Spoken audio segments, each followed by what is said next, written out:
everybody, and welcome back to another fantastic episode of Battlechasers Nightwar. I think I'm about to go to the junk town now. Let's go ahead and go back to town though. Let's heal up a little bit.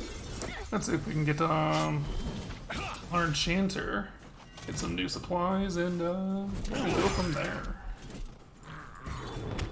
Ooh, one hit wonder, all of that. Good way to start the video.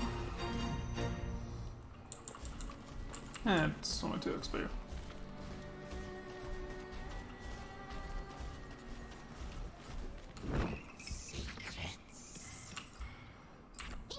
Let's go and sell our artifacts. See what we can get. The booty blade. Very good weapon. A lot more attack power than, or weapon damage at least, what we have. But we're going to replace that, honestly, by the next dungeon. It's going to get replaced. It's not really viable, plus we don't have enough shadow coins, so not recommended. Berserker vestments are really nice. Tons of bonus damage. The physical magical defense, though, it's -11. We'll be taking a lot more damage, so I don't want to get that. Let's see, we have 9. We can get 2... Iron Outpost ones. Or, excuse me. Get one of those. Go fine. Yeah, okay. So I think we're fine for right now. Let's go visit our enchanter. Or enchantress. My shop is yours. And let's go and get all these.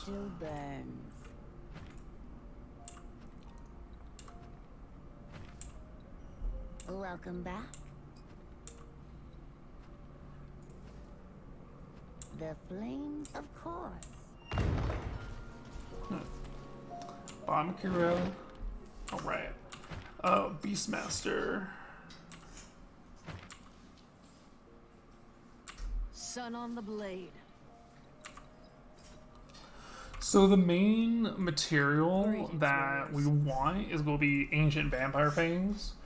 We need, I think we need at least 10, but we really don't have to worry about those until like the last dungeon or so.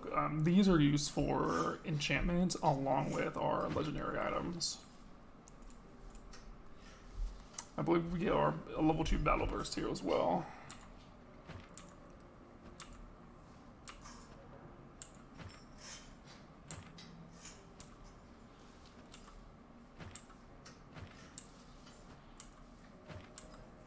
Greetings, warriors.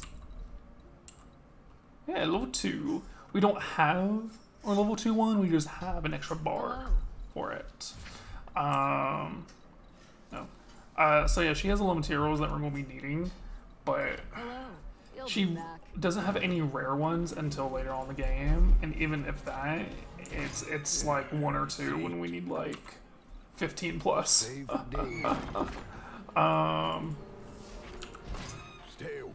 Yeah, we're good enough to enter.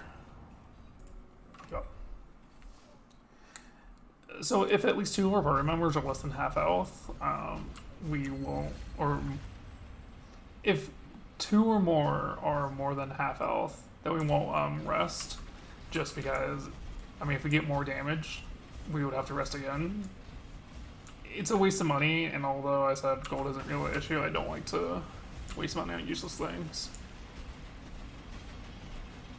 At least in video games.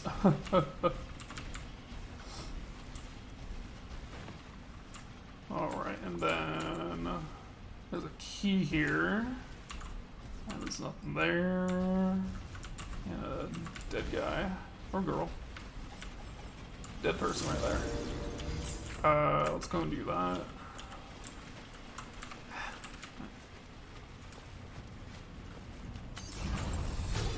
And so you know when the quest is done, when there's a short dialogue saying, "Oh yeah, I think we cleared out all the spiders."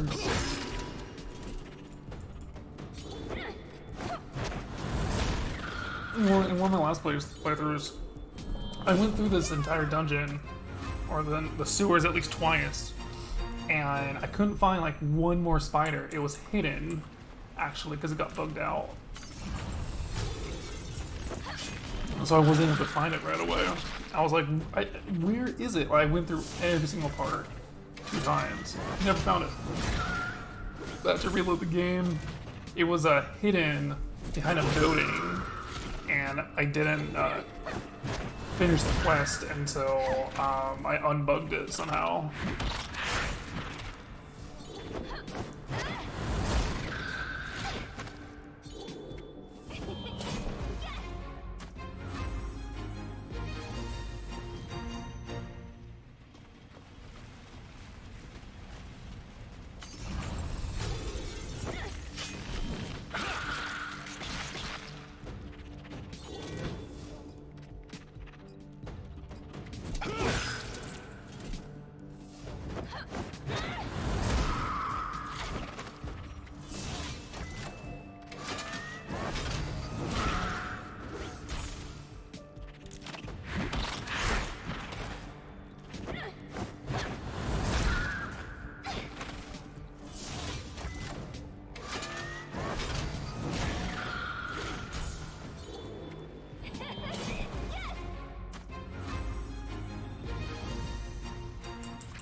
We should be, let's see, we're level 8 right now. We should get level 9.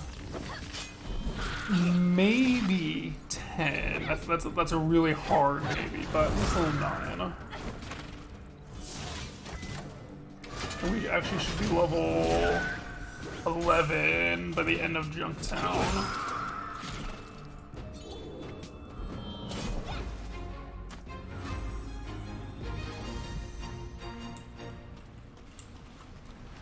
We need to be at least level 15 when we go to the dig, so we might have to go to the arena, just level up a little bit. The arena's super fun. I think it's one of the most fun places to go to. Because it's literally a gauntlet of just non-stop enemies, like you do not get a break.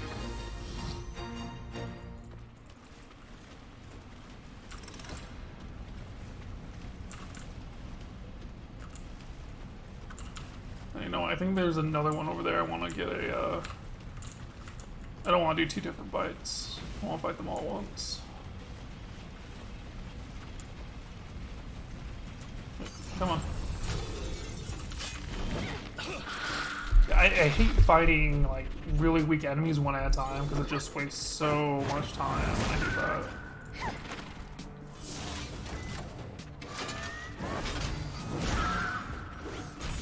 Yeah, you know what? I gotta be less mana cautious just because we're gonna be resting and we're gonna be getting level up, so might as well just waste mana.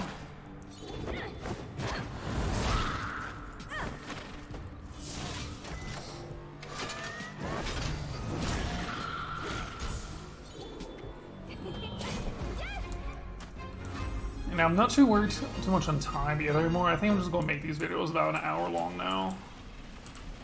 That way I'm not too time restricted. Let's do an hour. I think that'll be fine. Ooh, defined blade splitter. Oh, yeah. Let's go ahead and teach these. Ooh, yeah, let's go all around.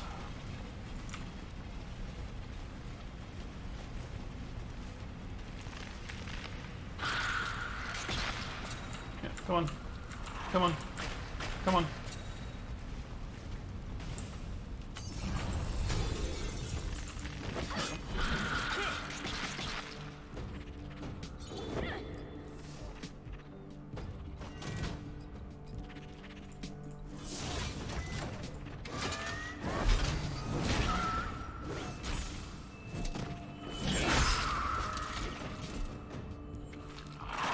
So nice.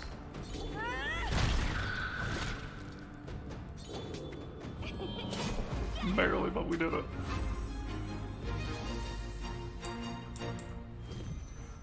So close. Yeah, so remember how I was saying about the 3 giant spiders? Yeah, here's 3 giant spiders.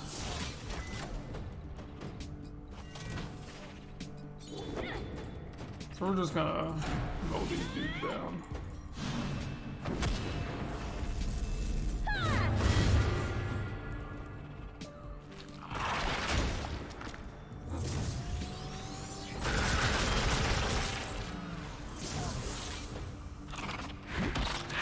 Ooh, I really hope he doesn't get whip shot twice.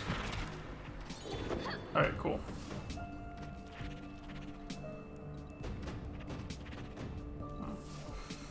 Oh, we can actually do it again. Oh yeah, because we have two. Right, we just got that. Oh, we don't have Earthquake yet. I think it's a level 10. That's fine.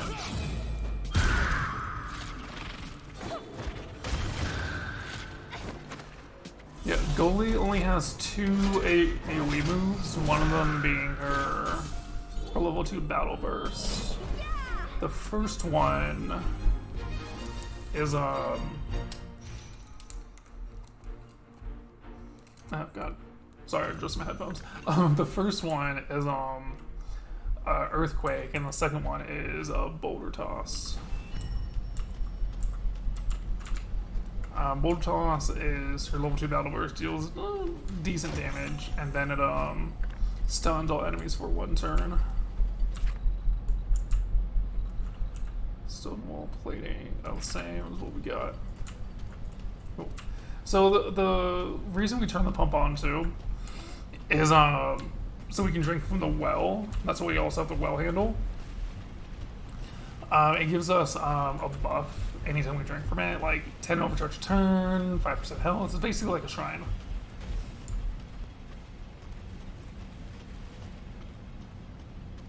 But yeah, so the other one is Earthquake, which is her AoE move. I think that's 25, and it's a medium cast time, something like that.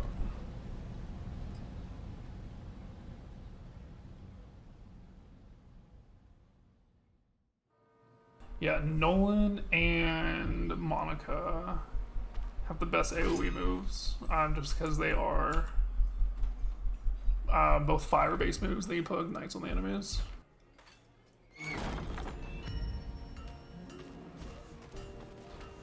So these are going to be helpful for Junktown. Drink from the well. Oh, it doesn't show us, but we have we just got a little buff. No, it's all good. So yeah, Junktown. We can just walk there. Yeah, we don't get the link station until we actually get there.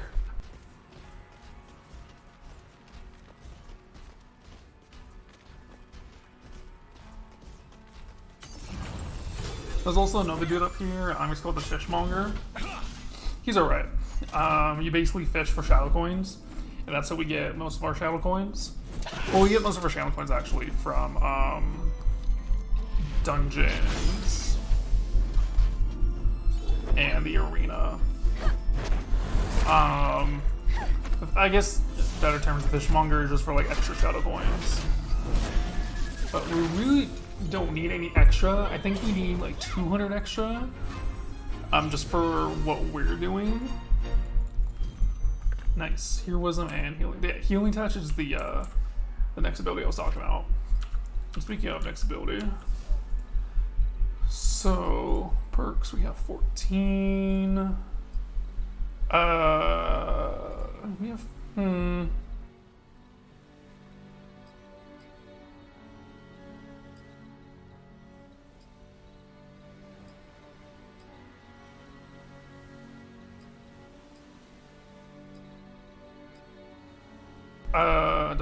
healing touch. Heals an ally for not as much as healing wave, about half as less as healing wave, but heals for an additional 51 over 4 turns and stacks for 3 times. So that could be an additional 153 health. So a 3 stack of this is going to be worth more than what? Actually, 2 stack of this heals more than 1 stack of that. Plus is overtime, and when we stack it, once we get that 3rd stack, we're already healing more than healing wave. Plus it only costs 10, and this generates 10 overcharge, and so it just works out a lot better. For goalie, we have heroism, so just like protection, Instead of just an damage shield on one ally, it's damage shield on everybody. About 20% less. This one's 104, this one's 86. And so it's pretty good trade-off for shield on everybody, plus you can stack it with shield assault. Plus if the damage shield still remains on them, they still retain that 10% attack power increase. For Garrison, we have Rupture, which is a much better bleed than Sting, but we can actually do Gut Punch, actually Sting, Gut Punch, Rupture, till we get 2 stacks of bleeds, and then we just keep on doing Rupture. We do Sting, Rupture, Sting, Rupture, Sting, Rupture, just like that. That way we get 2 different kinds of bleeds, plus we get a Sunder debuff as well. And this stacks up to 3 times, this one also stacks up to 3 times, but instead of 3 turns, it's 5 turns. So a little bit less damage per turn, but it's more damage up front.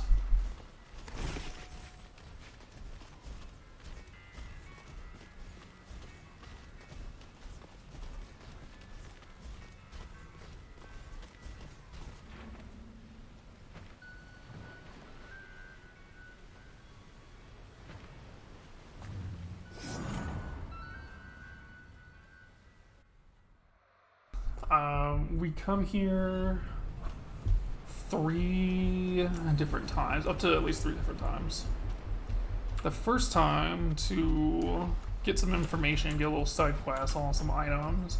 Second time to turn in some of those quests and get some more items. Third time to come fishing and get hidden boss items.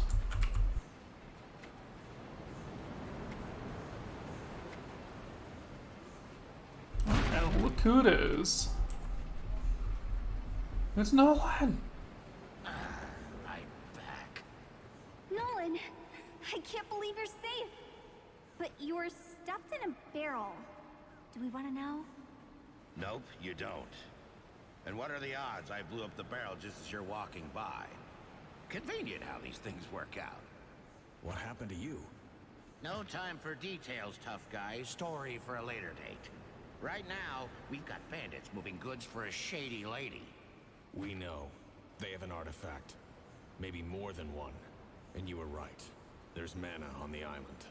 Of course I was right. Huh. Looks like we're officially involved then. I'm glad you are unharmed. Don't get all mushy on me, Rust Bucket. We've got work to do. The bandits wouldn't stop jabbering about Junktown and an important delivery there. The artifact blade. Probably. You guys have been making noise on the island already, so they know you're around. Turns out their boss lady is pretty ticked about it. Finally, some good news. That's the spirit. Now, how about a drink at the cantina before we get to fighting? No thanks. Ah, right. You're off the sauce. Well, Junktown it is then. Oh, my back is killing me. Oh yeah, so we're gonna sing explore. Yeah, old man, you rest up. You stay there.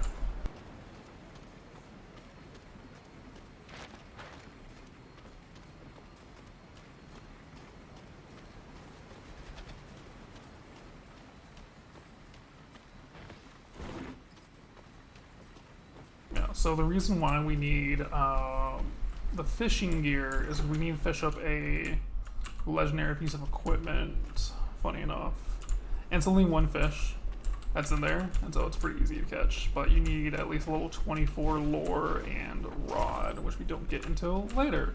But once we get the level 24 ones, we automatically get level 30 ones, which are legendary quality too, so it's kind of redundant.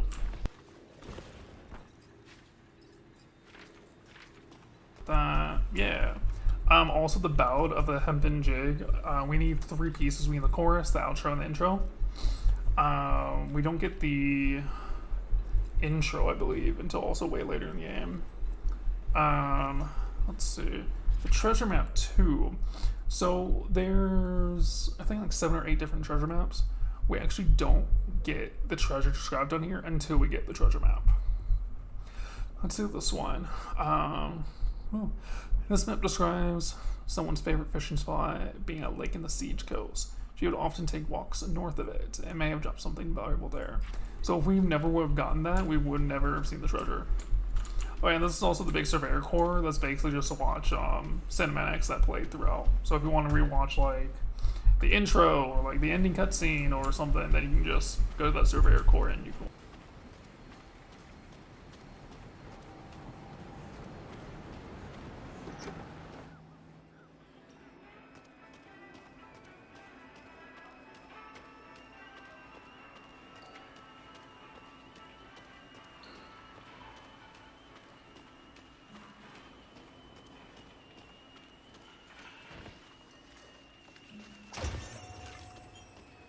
Cannon, Band of Guile, Verdant Robe, not bad. Oh god, that weapon damage goes up. Haste goes up, stamina goes down by 80, that's fine. Band of Guile, ooh, good evade. Yeah, let's give that to Goalie. Golden Guile. Magic Offensive, Type Power, that's pretty good. Yeah, nice. Then there's nothing up here.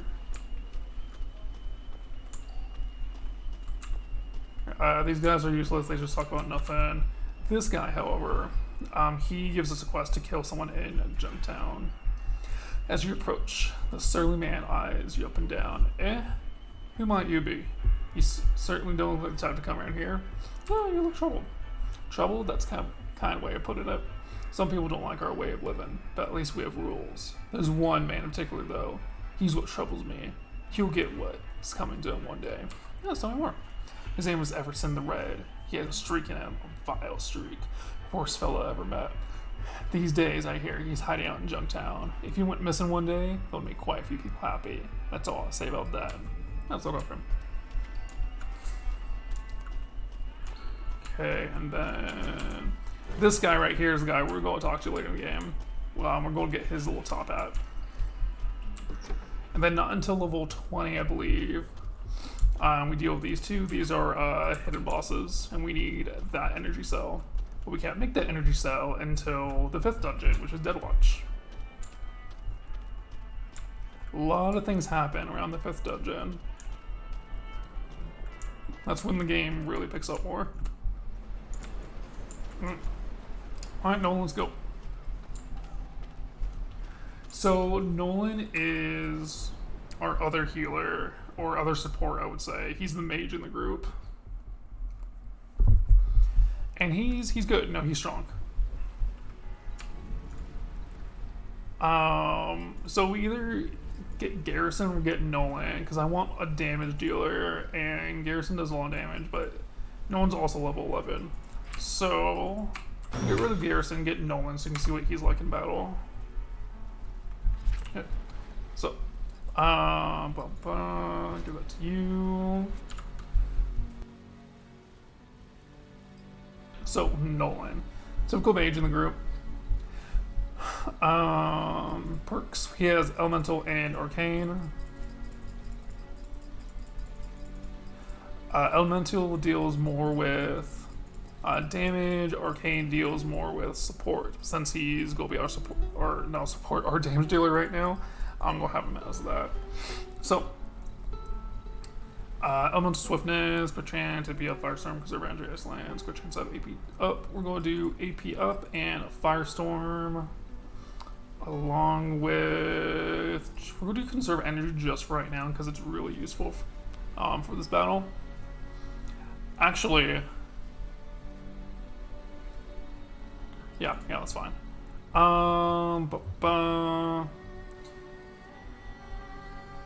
Yeah. And then skills. So his passive skill is he has an extra large mana pool. It builds overcharge really slow, so the opposite of Garrison. His abilities only do like 5 to maybe 10 overcharge, which isn't a whole lot for him. But his mana pool is a lot bigger too. Dungeon skills. He has Arcane Light and Glyph of Frost. Arcane Light illuminates an area, and while you're in the light, stealth creatures or stealth enemies will be revealed, and the party begins the damage shield. Glyph of Frost just places a trap in the dungeon, and the enemy passes over it, their movement will be slowed, and they chilled in combat. The chilled stats effect just reduces haste by a certain amount, between 10 to 15%. Combat abilities. Arcane Defense, typical defense ability, reduces physical damage by 40 and magical damage by 60.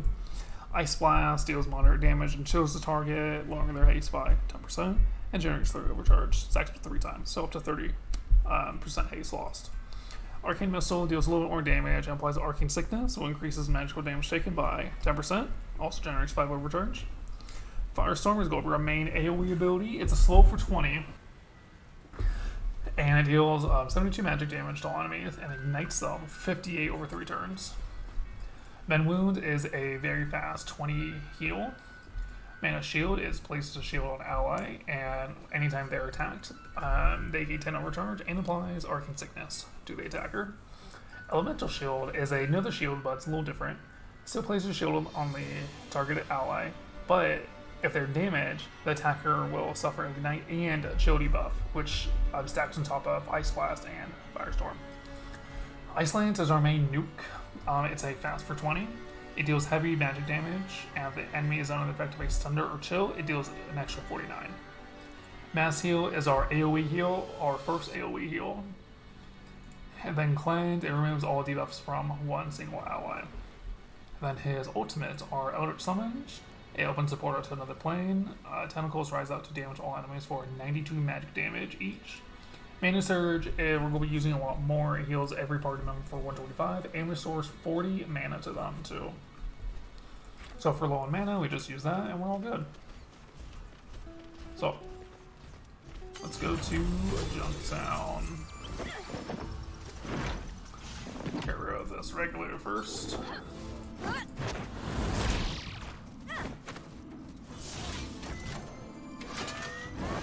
Yeah, so Norm probably has the most funny animation for his ability. He's golfing. I think it's pretty funny.